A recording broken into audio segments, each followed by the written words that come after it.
Hello friends, welcome back. I am Vivek Singhal from tradingwithvivek.com। और market में लगातार मंदी का दौर जारी है। लगातार मार्केट गिर रही है। ऐसे में काफ़ी लोग काफ़ी परेशान हैं।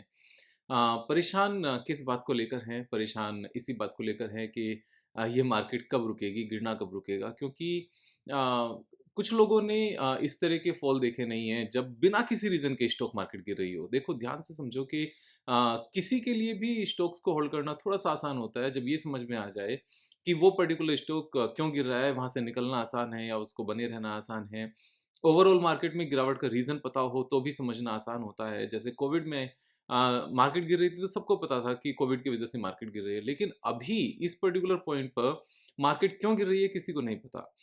इस तरह के जो फॉल्स आते हैं इनको हम शैलो फॉल कहते हैं और ये शैलो फॉल धीरे-धीरे आते हैं, रुकावट के साथ आते हैं। तो ये थोड़ा-सा परेशान ही करते हैं हर किसी को।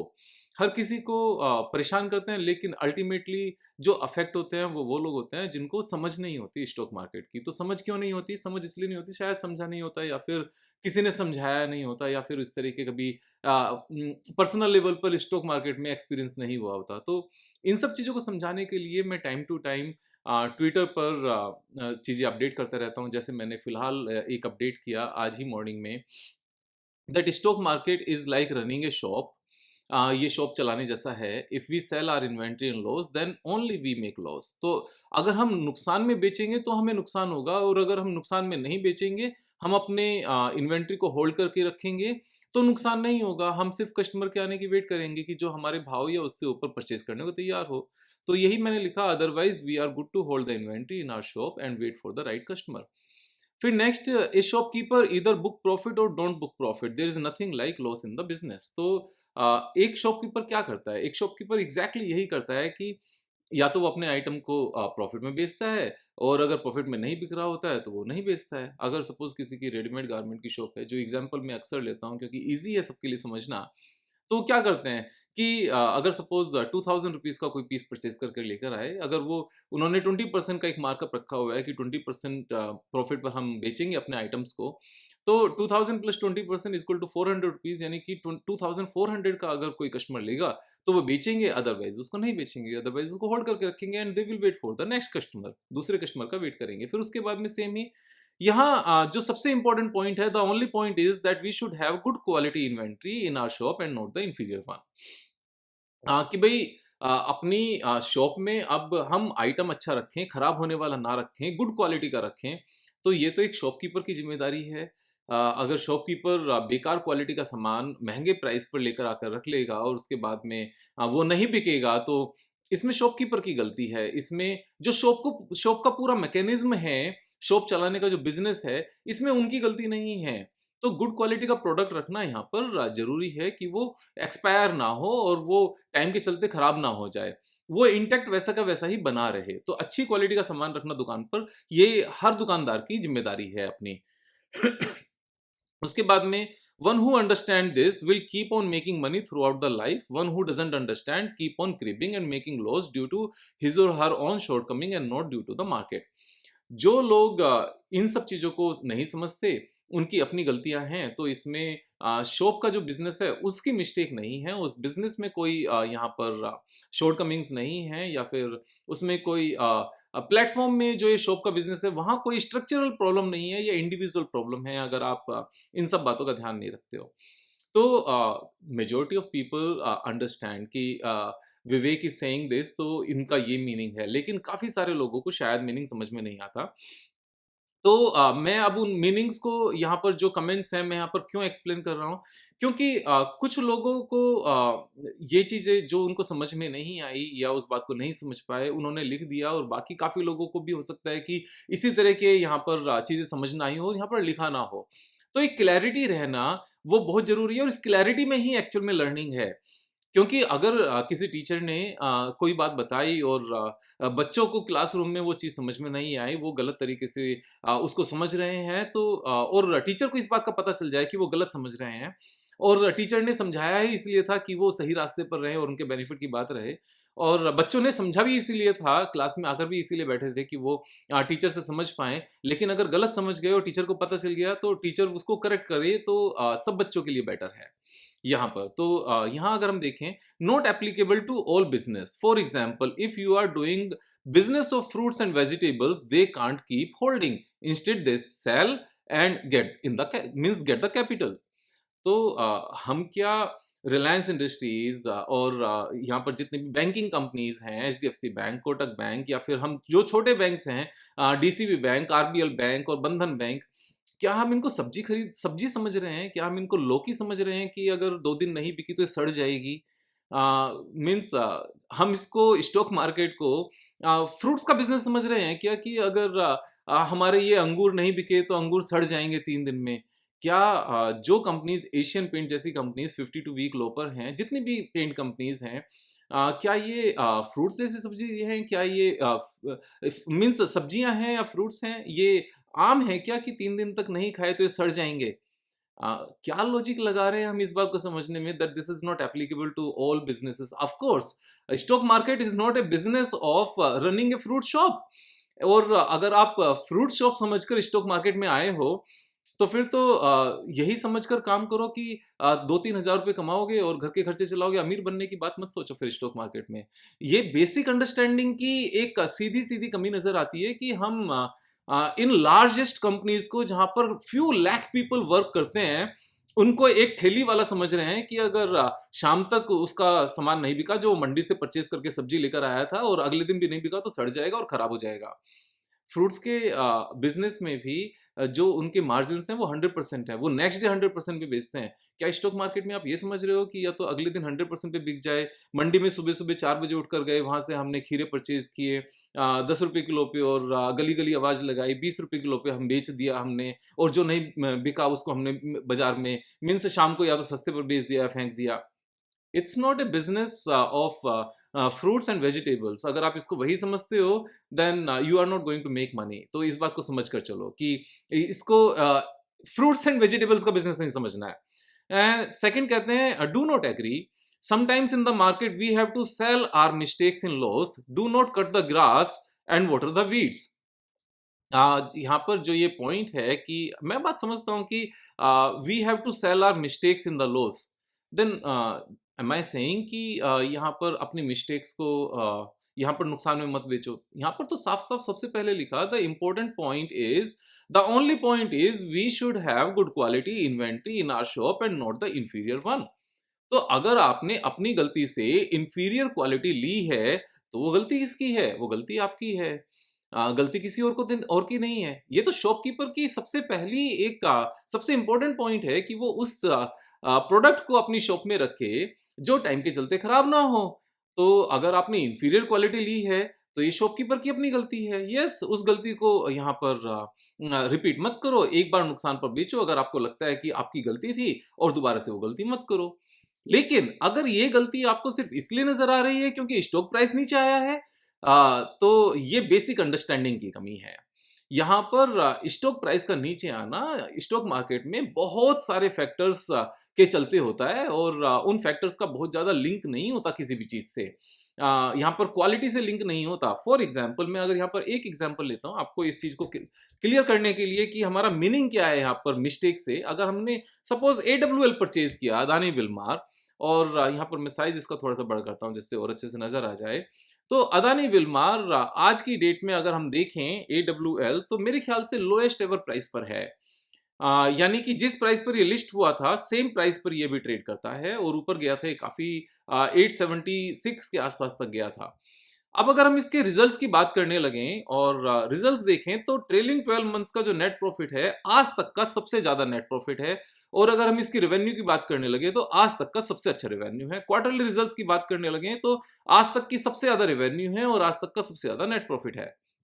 जबकि स्टॉक प्राइस कहाँ चल रहा है? Stock price lowest ever price पर है। तो यहाँ पर क्या समझा जाए? हम इसको अपनी गलती माने? इसमें क्या गलती है?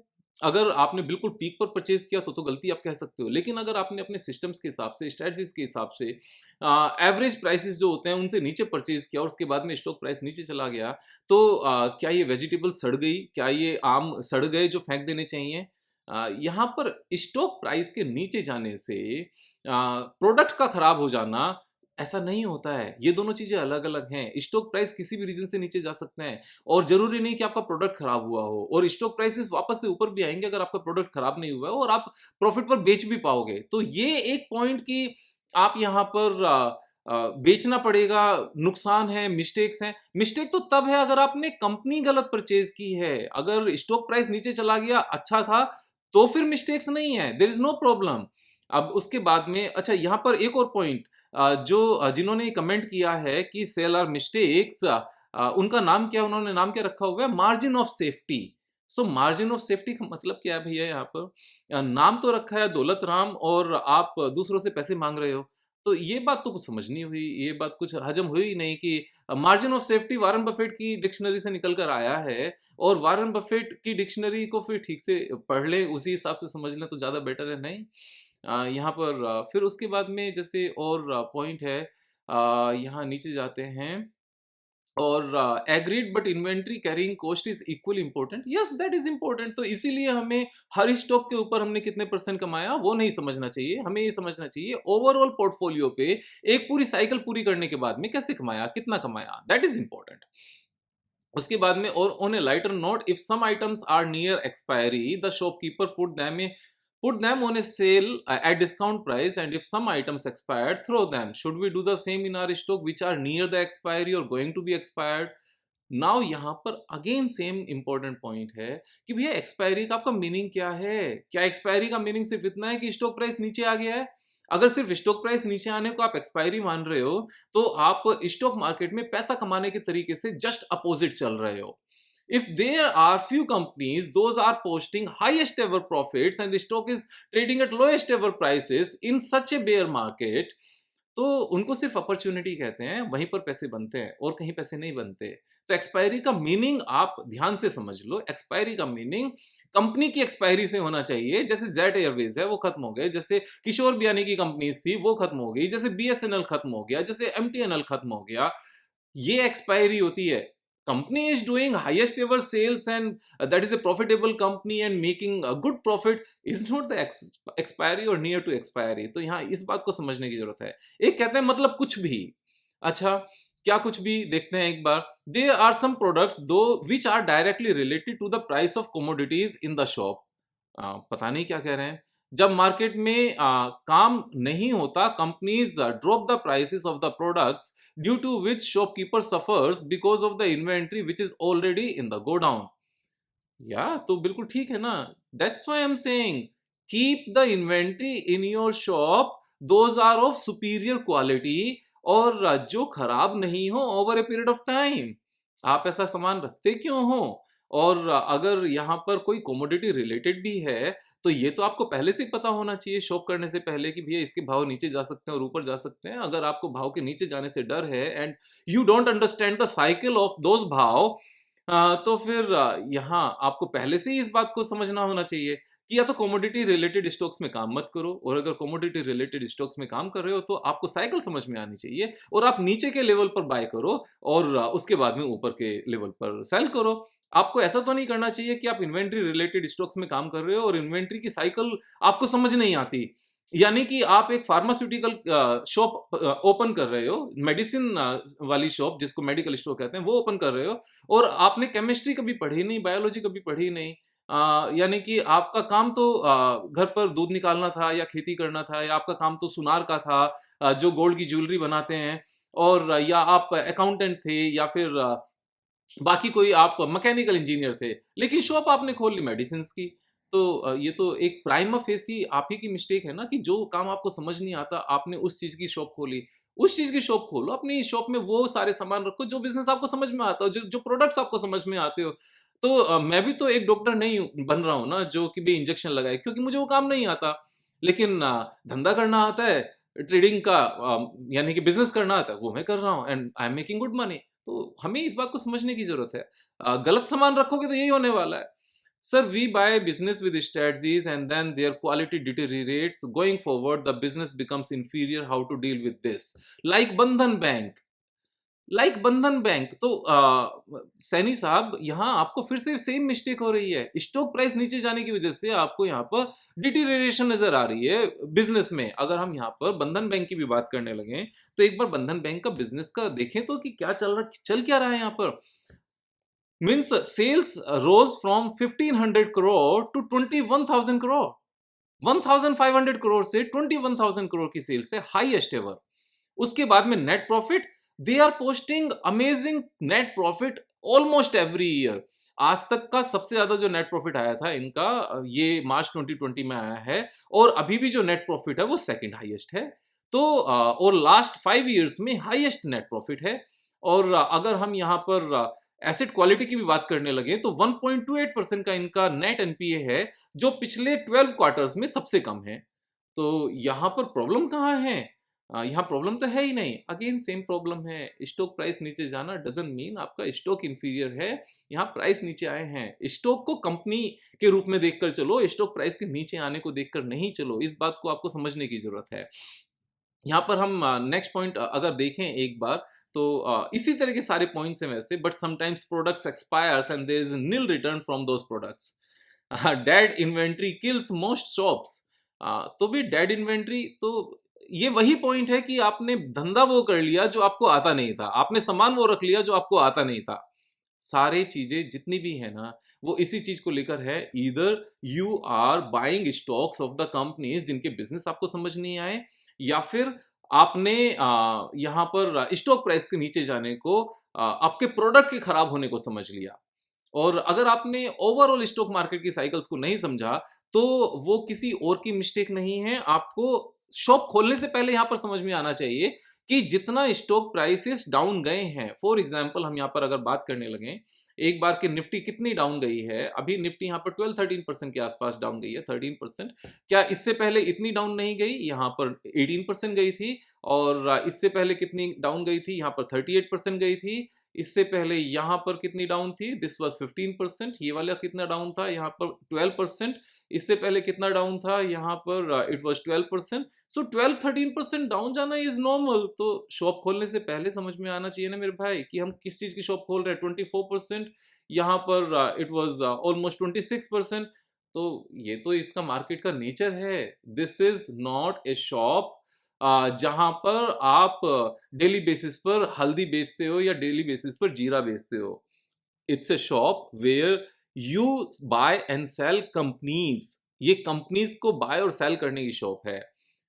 सिस्टम सेम है कि आपने अपने शॉप पर उस इन्वेंट्री को रखना है जो गुड क्वालिटी की इन्वेंट्री हो। रीजंस विल बी क्रिएटेड, अपने आप से रीजंस क्रिएट होंगे, और अपने आप से आप के जो भाव हैं वो आएंगे, और इवन आपके प्रॉफिट पर भाव आएंगे।